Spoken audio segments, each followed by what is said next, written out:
Derive Fresnel's equation for reflection and transmission coefficient for plane electromagnetic waves at the boundary between two non-conducting media for both parallel P and perpendicular S polarizations. तो इसको हम लोग derive करेंगे। तो basic step consider करो कि एक plane electromagnetic wave medium 1 से मीडियम 2 की बाउंड्री पर इंसिडेंट हो रही है। मीडियम 1 का रिफ्रैक्टिव इंडेक्स है N1 और इंट्रिंसिक इम्पीडेंस है ईटा 1।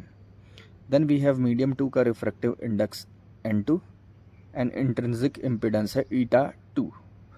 अगर angle of incident theta I है और angle of refraction theta T है।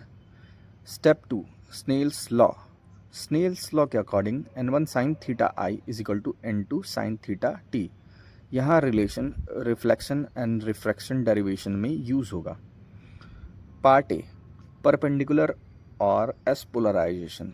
अब पहले एस पोलराइजेशन डिराइव करते हैं। यहाँ electric field plane of incident के परपेंडिकुलर होती है।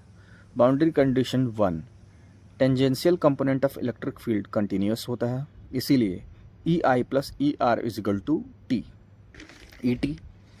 Then we have boundary condition 2 tangential component of magnetic field भी कंटिन्यूस होता है, इसीलिए प्लेन वेव के लिए H is equal to E by eta और फिर H I X plus H R Y is equal to H T X, ये हो जाएगा।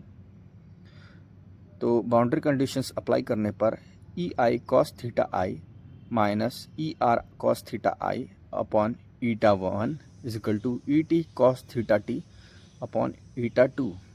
अब फर्स्ट इक्वेशन पर सब्स्टिट्यूट करने और सॉल्व करते हैं। Reflection coefficient for S polarisation, reflection coefficient मिलता है R S is equal to E R upon E I is equal to N2 cos theta I minus eta 1 cos theta T divided by eta 2 cos theta I plus eta 1 cos theta T,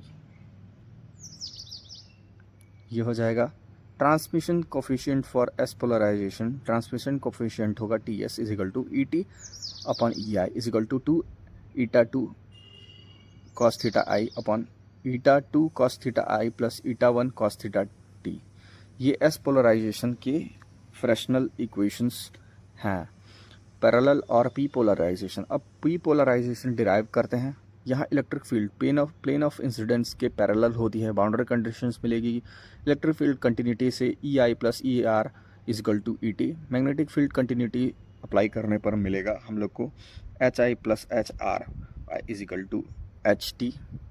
यहाँ पर H is equal to E upon eta, तो E I cos theta I minus E R cos theta I upon eta 1 is equal to E T cos theta T upon eta 2। इन equations को solve करने पर final Fresnel equations मिलती है।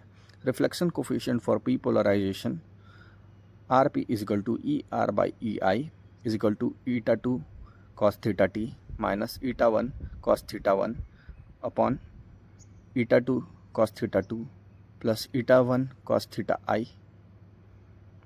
Transmission coefficient for P polarisation होगा T P is equal to E T upon E I is equal to 2 eta 2 cos theta I upon eta 2 cos theta T plus eta 1 cos theta I. Important remarks, intrinsic impedance eta is equal to root over mu upon epsilon. Remark, non magnetic media के लिए eta is equal to eta naught upon n, n refractive index है, जहाँ eta 0 approximately 377 ohm होता है।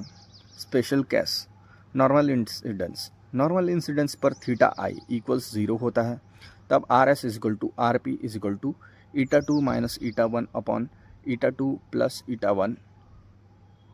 Transmission coefficient हो जाता है T S is equal to T P is equal to 2 eta 2 upon eta 2 plus eta 1। Special case 2 Brewster angle. P polarisation के लिए Brewster angle पर रिफ्लेक्टेड वेव डिसअपियर हो जाते हैं, मतलब R P is equal to 0, तब finally tan theta B is equal to N2/N1। Final conclusion ये है कि Fresnel equation plane electromagnetic waves के रिफ्लेक्शन और ट्रांसमिशन कोफिशिएंट प्रोवाइड करती हैं at the boundary between two dielectric media. ये दोनों इक्वेशंस दोनों केसेस एस पोलराइजेशन और पी पोलराइजेशन के लिए डिराइव की जाती हैं।